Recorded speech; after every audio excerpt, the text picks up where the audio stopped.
Gray from the Boston University in America, and he is obviously one of the persons who has been writing already quite a long time about Sudbury schools, about children, how they learn from play, which is his key subject, and about hunter-gatherer communities, and how in those hunter-gatherer communities children learn, and how that compares to our society today, which is a very interesting topic. And Peter Gray wrote a new book, which is available as well here. I will just pick it up, so Peter, you can show it in a minute. And he's going to talk, hopefully, more about what he has been writing in his book. Peter?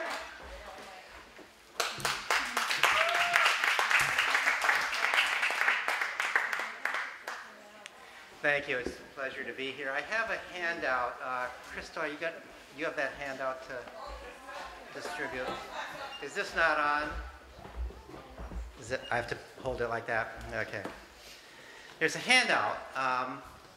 Do you have that? Are you hand? Yeah, okay. There's a handout that gives the outline of my talk, and on the back are some references if anybody wants to follow up on any of these ideas. I always feel uncomfortable making claims that could be just claims I'm just making up out of my head that have no documentation and so on and so forth. So on the back of this handout are some of the articles and books that I'll be referring to as I go along. So the title of my talk is Free to Learn: How Children Educate Themselves Through Play. I should start by saying that I'm an evolutionary psychologist, which means that I'm interested in human nature, and particularly I'm interested in the nature of human children. Why are children the way they are? Why do they want to play all the time? Why are they so curious? Why are children the way they are? Why do they want to have their own way? Why don't they want to just do what we tell them to do? What is it about the history of the human species that led natural selection to create children as they are? Children that, if we put them in our regular schools, we have to fight with constantly because their instincts counteract everything that the schools are trying to tell them to do.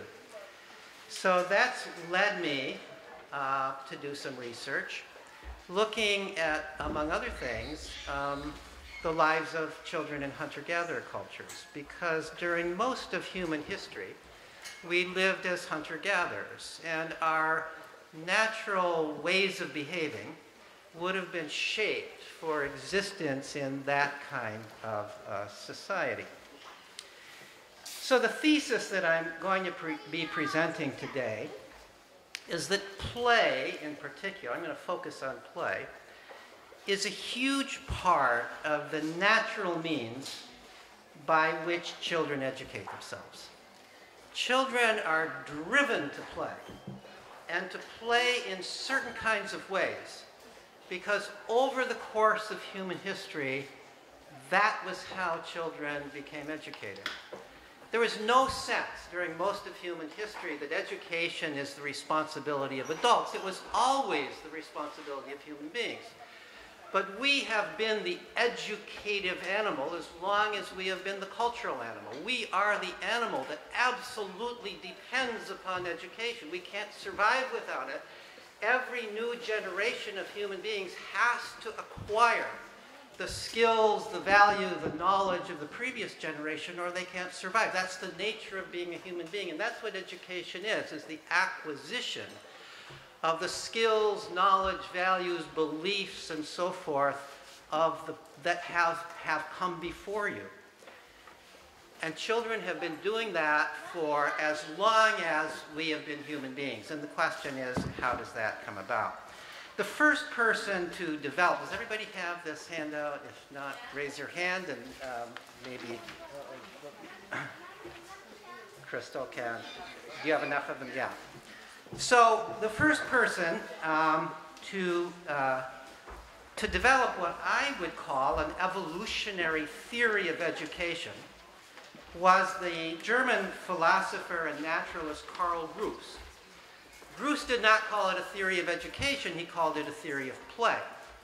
But in my mind, it's also a theory of education. Gruss, in a book called The Play of Animals, which he published in 1898, presented the argument that play came about by natural selection as a means of assuring that young animals would practice the skills that they need to acquire in order to survive in their natural environment. So this so-called practice theory of play is very much accepted by animal behaviorists who study the play in animals in the natural environment. It explains a lot. It explains, for one thing, why it is that young mammals, as opposed to older mammals, are the most playful. They've got the most to learn.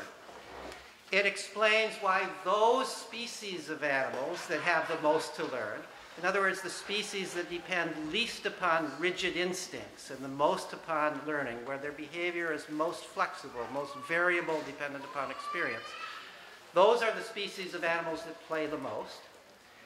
It also explains the differences among different species of animals in how they play. So, for example, predatory animals play at creeping up and pouncing or chasing. They play at predation. Animals like zebra colts and young gazelles that are preyed upon by lions and such play at dodging and darting and getting away. Whatever it is that is the biggest constraint on an animal's ability to survive and reproduce, that's what the young of those species played most at. And so Gruss, way back, not too long after Darwin wrote The Origin of Species, had already presented an evolutionary theory in a Darwinian framework of animal play. Well, then, this book, by the way, is still in print. It's quite respected. Animal behaviorists make a great deal of use of it.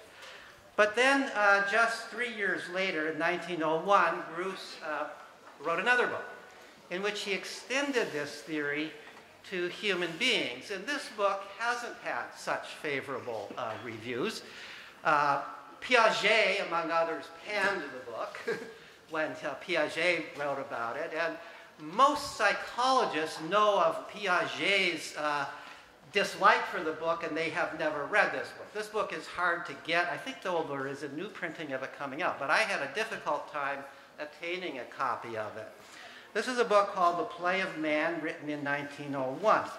And in this book, Gruss extended his theory of animal play to human beings.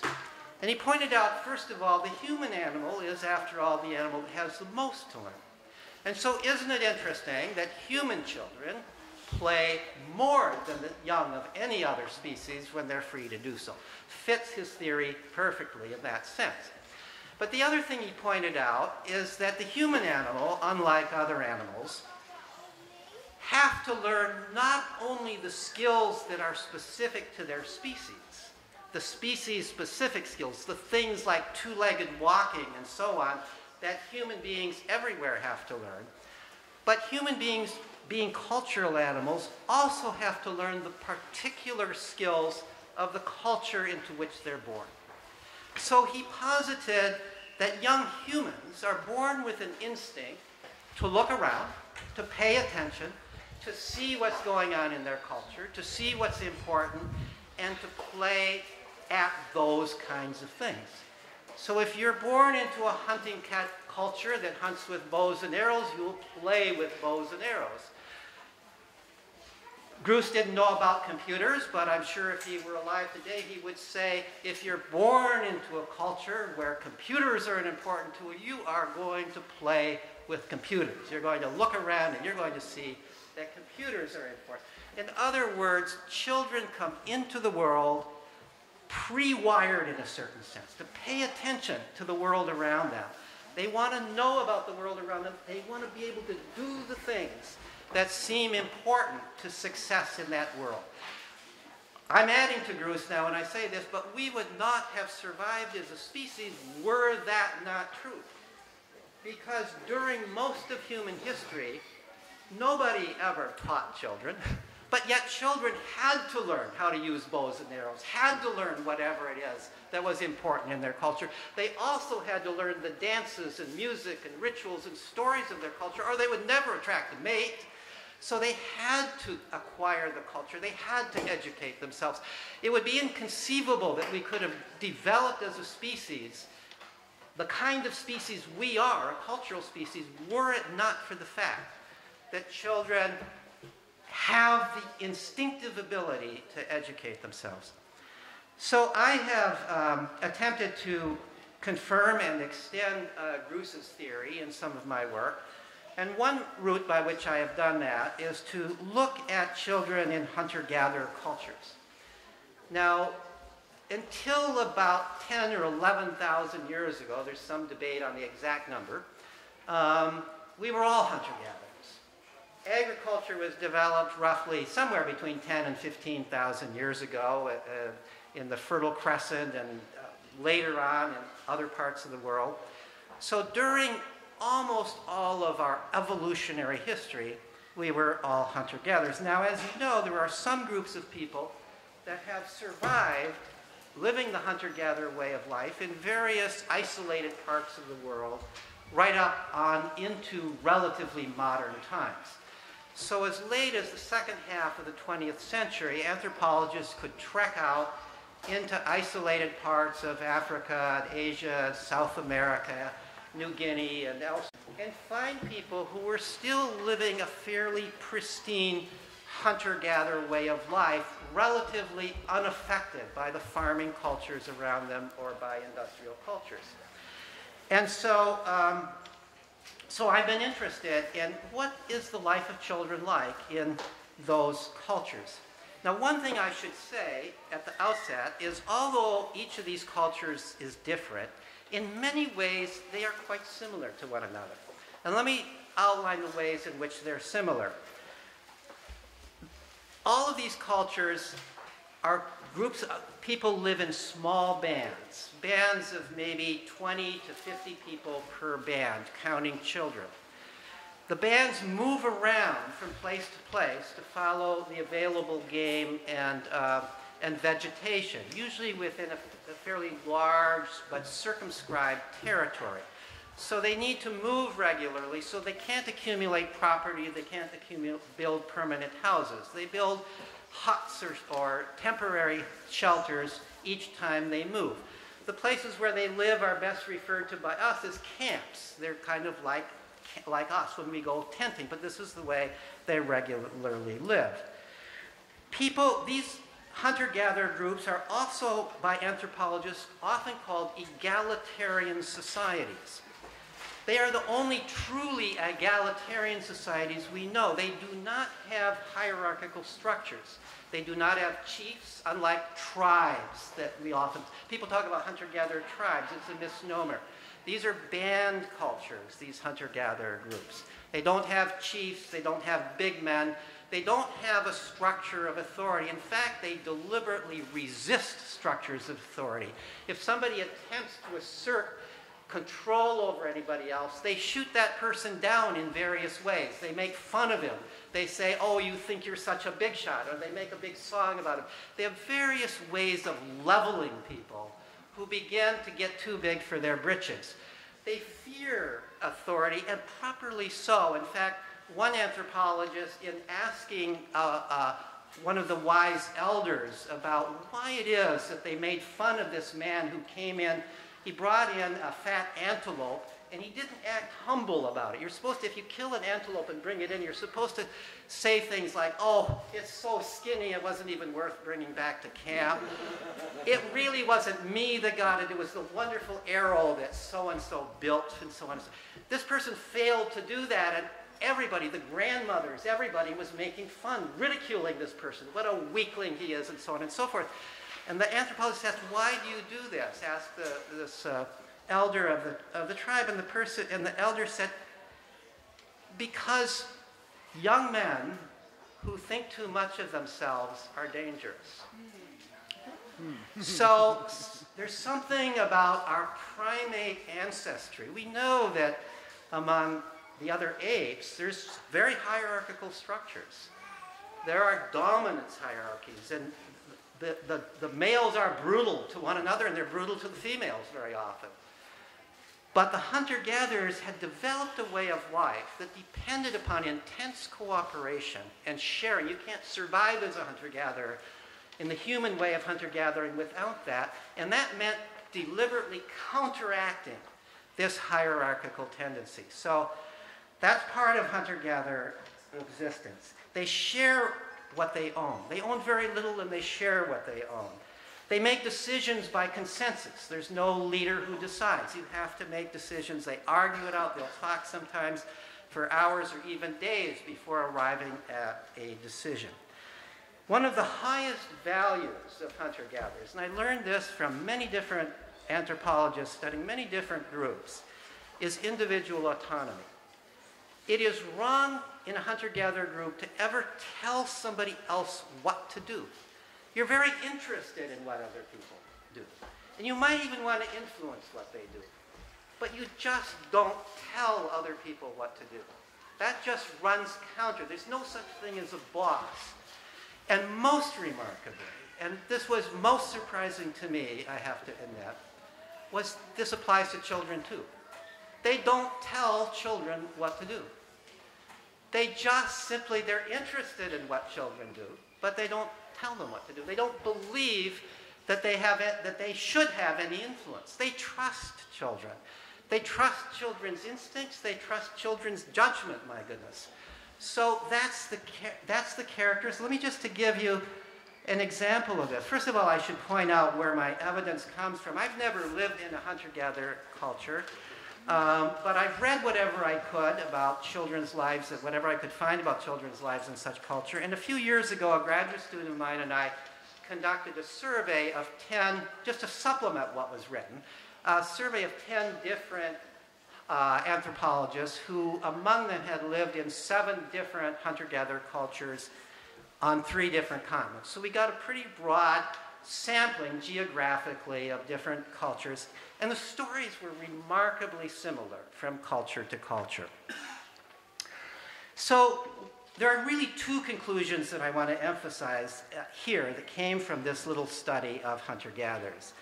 The first conclusion is that children are treated with extraordinary indulgence. The anthropologists tend to use the word indulgence, or some of them use the word trusting.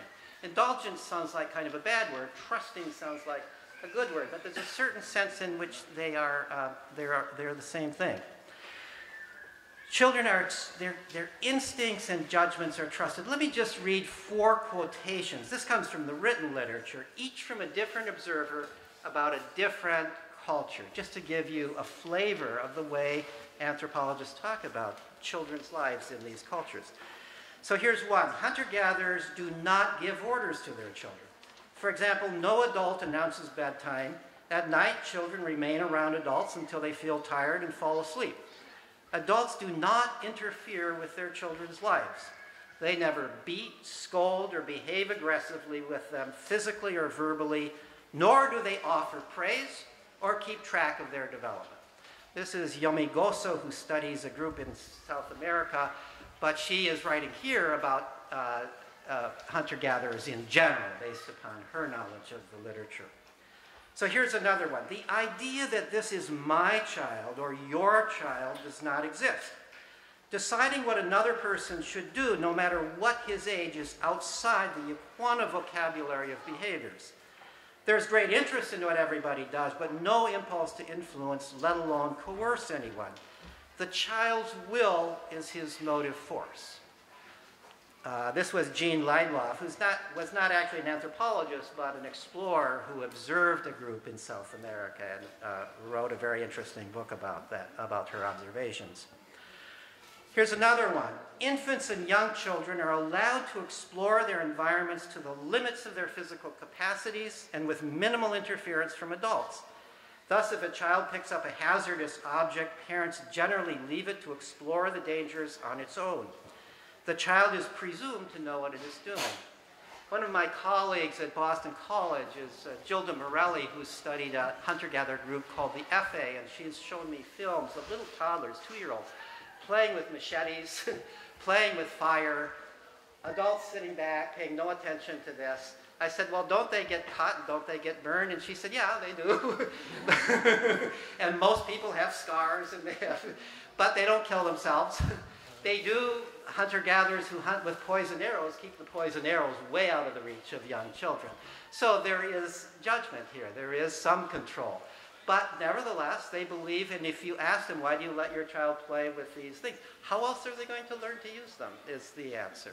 So children are allowed an enormous amount of autonomy in the ways that they play in these cultures.